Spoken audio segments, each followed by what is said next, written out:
Hello friends, মই বনিতা আপোনালোকক মোৰ অন্য এটা ভিডিঅলৈ স্বাগতম জনাইছো। Friends, এইটো ভিডিঅত আজি মই কথা পাতিম ৰাতি শুৱাৰ আগত নাভিত দুটোপাল তেল দিলে আমাৰ শৰীৰত কিমান উন্নতি হয়। ৰাতি শুৱাৰ আগত মাত্ৰ দুটোপাল তেল দি শুলে আমাৰ শৰীৰত বহুতো উপকাৰ হয়। তো friends, বলক দেৰি নকৰি ভিডিঅটো আৰম্ভ কৰো।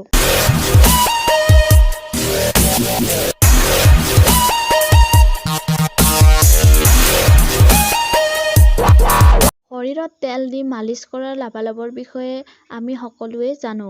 আপুনিও হয়তো শৰীৰৰ বহু অংশত তেল দি মালিচ কৰিও পাইছে।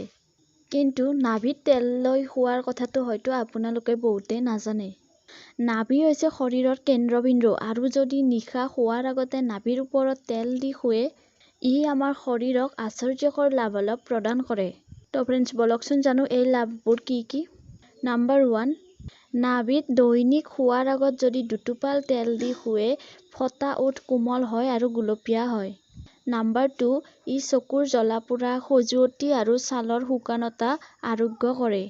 নাম্বাৰ 3, আপোনাক যদি কেতিয়াবা পুৰি কিনে জ্বলা ফাটে, তেতিয়াহ'লে ৰাতি শুৱাৰ আগত নাভিত দুটোপাল তেল লগাই থওক।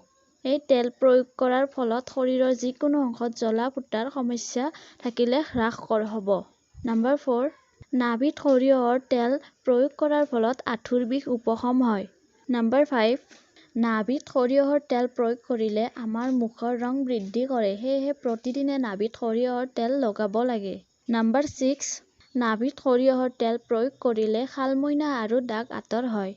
নাম্বাৰ 7, নাভিত সৰিয়হৰ তেল লগালে আমাৰ পাচন তন্ত্ৰ বা পাচন প্ৰণালী শক্তিশালী হয়। যদি আপোনাৰ হজমৰ প্ৰব্লেম আছে, তেতিয়াহ'লে নাভিত মিঠাতেল লগাই শুই থাকক। নাম্বাৰ 8, নাভিত তেল লগালে পেটৰ বিষ কমে। নাম্বাৰ 9, নাভিত তেল লগালে হজম শক্তি বৃদ্ধি হয়, ডায়েৰিয়া বা উকলি অহাৰ দৰে ৰোগ থাকিলে উপশম হয়। নাম্বাৰ 10, আমাৰ শৰীৰৰ নাভিটো প্ৰজনন প্ৰণালীৰ সৈতে জড়িত, সেয়েহে নাভিত তেল প্ৰয়োগ কৰিলে প্ৰজনন ক্ষমতা বিকাশ হয়।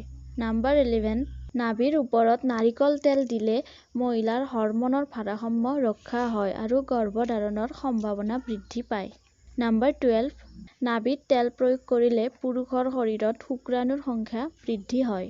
নাম্বাৰ 13, ঋতুস্ৰাৱৰ সৈতে সম্পৰ্কিত সমস্যা আজিকালি প্ৰায় দ্বিতীয়-তৃতীয়াংশ মহিলাৰ ক্ষেত্ৰত দেখা পোৱা যায়। যদি ঋতুস্ৰাৱত অধিক বিষ হয় বা যিকোনো সমস্যা হয়, তেন্তে নাভিত তেল লগালে বিষ বা যিকোনো সমস্যা দূৰ হয়। তো ফ্ৰেণ্ডছ, ইয়াৰে ভিতৰত আপোনাৰো যদি কিবা তেনেকুৱা সমস্যা আছে, আপুনি ৰাতি শুৱাৰ আগত দুটোপাল তেল দি শুৱক। আপুনি এনেও শৰীৰৰ উন্নতিৰ বাবে তেল দি শুব পাৰে। নাভিৰ নিয়মীয়া পৰিষ্কাৰ আমাৰ শৰীৰৰ বাবে অতি গুৰুত্বপূৰ্ণ। নাভিত থকা মলিৰ বাবে বেক্টেৰিয়া আৰু ফাংগাছৰ বিকাশ হোৱাৰ সম্ভাৱনাও থাকে, সেয়েহে যিকোনো সংক্ৰমণ বৃদ্ধি হ'ব পাৰে। ইয়াৰ বাবে সংক্ৰমণ আঁতৰোৱা যিকোনো কাৰ্যকৰী তেল ব্যৱহাৰ কৰি নাভি চাফা কৰি ৰখাটো অতি গুৰুত্বপূৰ্ণ। এই তেলবোৰৰ ভিতৰত সৰিয়হৰ তেল হৈছে আটাইতকৈ কাৰ্যকৰী। তো ফ্ৰেণ্ডছ, আজিৰ ভিডিঅ'টো এইখিনিয়ে। যদি ভিডিঅ'টো ভাল পালে লাইক কৰিব, কমেণ্ট কৰিব, শ্বেয়াৰ কৰিব আৰু মোৰ চেনেলটো ছাবস্ক্ৰাইব কৰিব।